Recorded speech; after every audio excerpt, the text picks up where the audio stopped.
தமிழ் படித்தால் பிச்சை எடுக்கக்கூட உதவாது.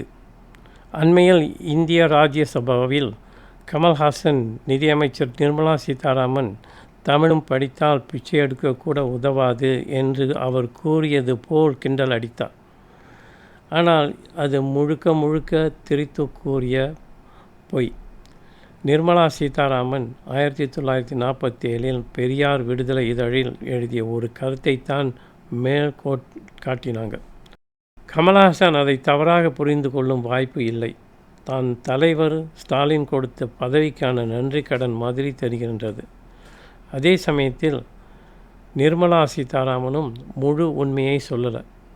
மேலும் தமிழ் மொழியை காட்டு மிராண்டி மொழி என்றும், அப்படி சொன்ன பெரியாரை தூக்கி வச்சு கொண்டாடுறாங்க என்றும் கூறினார்.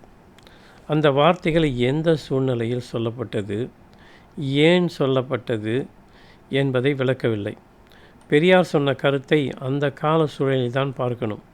1940களில் ஜாதி கொடுமைகள், பெண்கள் ஒடுக்குமுறை, மூட நம்பிக்கைகள் நிரம்பிய காலம்.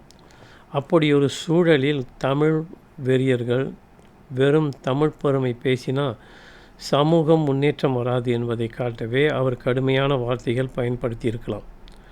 அதே நேரத்தில் பெரியார் ஒரு இடதுசாரி தீவிரவாதி. அவர்களின் ஆதரவாளர்களும் அதே மாதிரி தான். அவரின் பேச்சு நடை ரொம்ப கடுமையானது, பல சமயங்களில் முரண்பாடாகவும் இருந்திருக்கிறது. அதற்காக அவரை விமர்சிக்கலாம், கண்டிக்கலாம். ஆனால் தமிழ்நாட்டில் சாதி எதிர்ப்பு, சமூக சீர்திருத்தம், பெண்கள் உரிமை, பகுத்தறிவு இவற்றுக்காக அவர் செய்த பணியை மறுக்க முடியாது. சரி, நம்ம மலேசியாவிற்கு வருவோம்.